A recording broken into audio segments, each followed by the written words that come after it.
आगामी 11 अक्टूबर को international Sujok association की ओर से राजभवन में Sujok for everybody vision for Uttarakhand विषय पर आधारित एक राष्ट्रीय स्तर के सेमिनार का आयोजन होने जा रहा है। इस सेमिनार में मुख्य अतिथि के तौर पर उत्तराखंड के राज्यपाल गुरमीत सिंह और उत्तराखंड के मुख्यमंत्री पुष्कर सिंह धामी शिरकत करेंगे। आयोजकों के मुताबिक इस सेमिनार का मुख्य उद्देश्य सुजोक उपचार पद्धति के माध्यम से उत्तराखंड के लोगों को हेल्दी और सुखी जीवन जीने के विविध आयामों पर चर्चा करना है। सुजोक फॉर एवरीबॉडी यह विषय पर राजभवन और इंटरनेशनल सुजोक एसोसिएशन के संयुक्त तत्वाधान में ये सेमिनार का आयोजन किया गया है।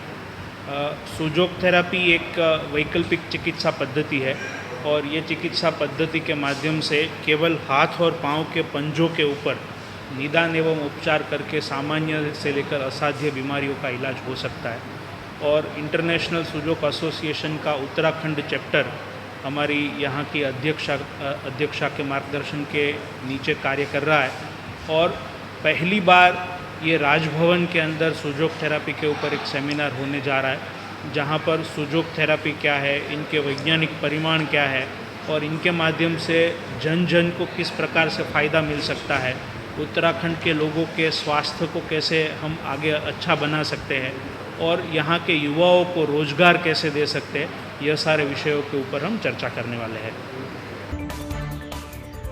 प्रदेश भर में बनाए जा रहे डिजिटल राशन कार्ड को लेकर खाद्य आपूर्ति मंत्री रेखा आर्य ने कहा है कि प्रदेश भर में डिजिटल राशन कार्ड बनाने की प्रक्रिया लगातार चल रही है। इस राशन कार्ड के माध्यम से उपभोक्ता अपना राशन किसी भी अनुबंधित दुकान से ले सकते हैं। हालांकि उन्होंने ये भी कहा है कि इस प्रक्रिया में देरी जरूर हो रही है, लेकिन आने वाले समय में सभी राशन कार्डों को डिजिटलाइजेशन कर दिया जाएगा। प्रदेश भर में 24 लाख कार्ड धारक है और 50% डिजिटल राशन कार्ड बनाने का काम पूरा हो चुका है। देखिए, स्मार्ट राशन कार्ड या डिजिटल राशन कार्ड बनाने की सिर्फ इतनी कल्पना थी कि डिजिटल राशन कार्ड के माध्यम से उसको कैरी करना आसान रहेगा, उसके फटने की जो आशंका है वो ख़त्म होगी। डिजिटली वो कहीं पे भी एटीएम के रूप में उसका उपयोग किया जा सकेगा। हम लोगों ने फूड एटीएम की हम लोगों ने बात करी थी, एक को हमने स्थापित किया, शेष अभी हमारे लेने बाकी हैं, तो वह भी हम लोग लेकर आएंगे। तो निश्चित रूप से वो डिजिटल कार्ड के माध्यम से वो उसका उपयोग कर सकता है और उस डिजिटल कार्ड के माध्यम से वो कहीं पर भी उसका उपयोग करते हुए जो है उसको अनुमन्य जो चाहे वो गेहूँ हो, धान हो इत्यादि वो वहाँ से ले सकता है। आज मैं कह सकती हूँ कि लगभग 24 लाख राशन कार्ड पूरे प्रदेश भर में है, लगभग 50% से ऊपर हमारा काम हो चुका है और शेष भी जो है हम लोग बहुत जल्द उसको पूर्ण कर लेंगे और हर एक व्यक्ति पर डिजिटल राशन कार्ड आने वाले समय में आप देखेंगे। भारी बारिश के बावजूद भी नरेंद्रनगर में महर्षि वाल्मीकि की जयंती धूमधाम के साथ मनाई गई। कार्यक्रम के अध्यक्ष विकास डोगरा तथा उपाध्यक्ष राकेश कुमार के नेतृत्व में शहर के मुख्य मार्गों पर शानदार झांकी निकाली गई। इस कार्यक्रम में क्षेत्रीय विधायक और प्रदेश के वन मंत्री सुबोध उनियाल भी उपस्थित रहे।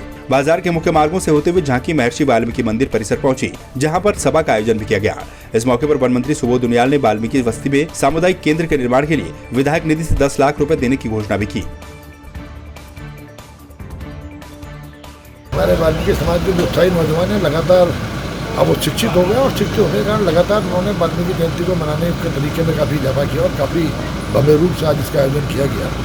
निश्चित रूप से वाल्मीकि प्रभु वाल्मीकि की जयंती पर वाल्मीकि जी ने संस्कृत में रामायण लिखकर पूरे हिंदू धर्म के बहुत बड़े ग्रंथ को आयोजन किया, जो आज हमारी संस्कृति का एक प्रतीक भी है और हम लोग राम के आदर्शों में चलने का काम करते हैं।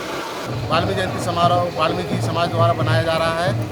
इसमें हमारे मुख्य अतिथि श्री सुबोध उनियाल जी कैबिनेट मंत्री हैं और राजेंद्र विक्रम सिंह पवार नगर पालिका अध्यक्ष नरेंद्रनगर जो भी मौजूद थे, उन्होंने हमारे समाज के मंदिर के लिए 10 लाख रुपये की घोषणा की गई और मेरा ये कहना है कि हमारा समाज इस तरीके के कार्य करता रहता है और जो हमारे समाज में जो जुड़ते सभी महानुभाव उनका भी मैं तहे दिल से धन्यवाद देता हूँ। जी, आज वाल्मीकि जयंती के उपलक्ष्य में मैं कहना चाहूँगा कि विगत वर्षों की भांति जिस तरह से नरेंद्रनगर में वाल्मीकि समाज आगे बढ़ रहा है और माननीय कैबिनेट मंत्री जो है सुबोध उनियाल जी के नेतृत्व में इतनी तीव्र गति से आगे बढ़ रहा है और विकास की गंगा जो नरेंद्रनगर में बह रही है, इससे वाल्मीकि समाज को बहुत बेनिफिट हुआ, बहुत अच्छा फ़ायदा हुआ, जिससे कि उनके दिशा निर्देशों में उन्होंने कहा कि समाज में सबसे बड़ी उपलब्धि जो है कन्याओं का जो पढ़ना लिखना है, जो कन्याएं पढ़ रही हैं, लिख रही हैं और समाज में शिक्षित हो रही हैं, ये उनको उन्होंने बढ़ावा दिया और इससे समाज के लिए एक बहुत अच्छी दिशा निर्देश उन्होंने दिया और इस समाज के लिए एक सामुदायिक भवन का निर्माण उन्होंने पिछले साल करवाया। इंडियन फार्मेसी ग्रेजुएट एसोसिएशन एवं इंटीग्रल टेक्निकल सोसाइटी हरिद्वार के द्वारा क्वांटम विश्वविद्यालय हरिद्वार में एक राष्ट्रीय स्तर की संगोष्ठी का आयोजन किया गया, जिसमें IPGA स्टेट ब्रांच उत्तराखंड के अध्यक्ष डॉक्टर पंकज शर्मा पहुंचे। उन्होंने कहा कि यह देश के लिए बड़ी उपलब्धि है, क्योंकि इस साझा करार से भारतीय बाजार में मेडिसिन और विश्व में भारत का नाम और ऊंचा होगा। इस दौरान क्वांटम विश्वविद्यालय के कुलपति प्रोफेसर विवेक कुमार मुख्य अतिथि के रूप में उपस्थित रहे।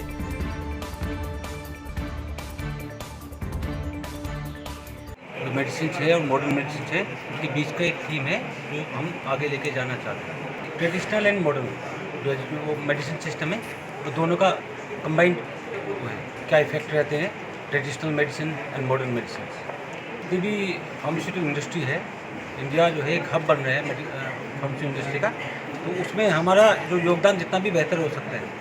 अभी हमने जो है पूरी वर्ल्ड को सप्लाई की है कोविड-19 में वैक्सीन, और बहुत शॉर्ट स्पैन ऑफ टाइम में हमने वो चीज़ दुनिया को दी है। बहुत सारे देशों को हमने अपनी वैक्सीन दी है, और यही एक थीम है कि आगे जो है हम अपने हेल्थ केयर सिस्टम को मजबूत बना पाए।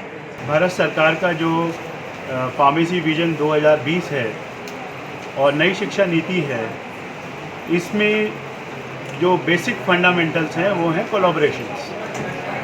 तो हमारे यहाँ की जो मेडिकल पद्धति थी उसको और साथ में नई मेडिसिन पद्धति दोनों को मिक्स करके हम कुछ एक नया रिसर्च करें और जन साधारण को सस्ती दवाएं हम दिला सकें, इसी उद्देश्य के साथ में हम लोगों का ये कॉन्फ्रेंस यहाँ पर हो रहा है।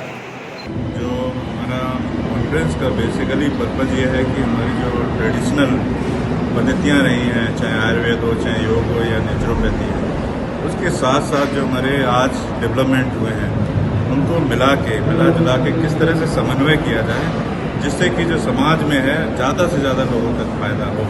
तो इसी पे हम जो है आर्टिफिशियल इंटेलिजेंस, जो नए नए डेवलपमेंट हुए हैं और जो हमारा रिच आयुर्वेद में रहा हुआ, इनको इन कम्बिनेशन हम देखना चाहते हैं। क्योंकि होता क्या है कि कई बार जो है कोई अगर टेक्नोलॉजी नहीं है तो कई बार एक ह्यूमन एरर हो जाती है, बट यहाँ पे जब टेक्नोलॉजी भी आ जाती है तो ह्यूमन एरर को कम करती है।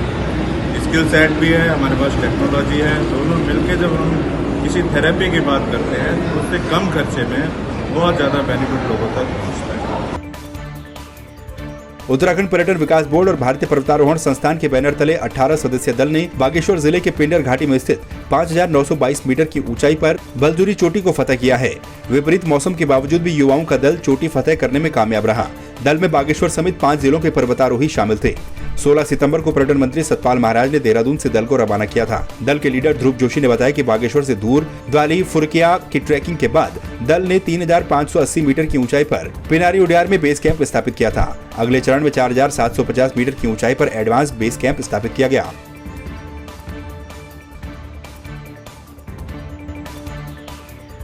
लगातार हो रही बारिश से पिथौरागढ़ में जनजीवन अस्त व्यस्त है।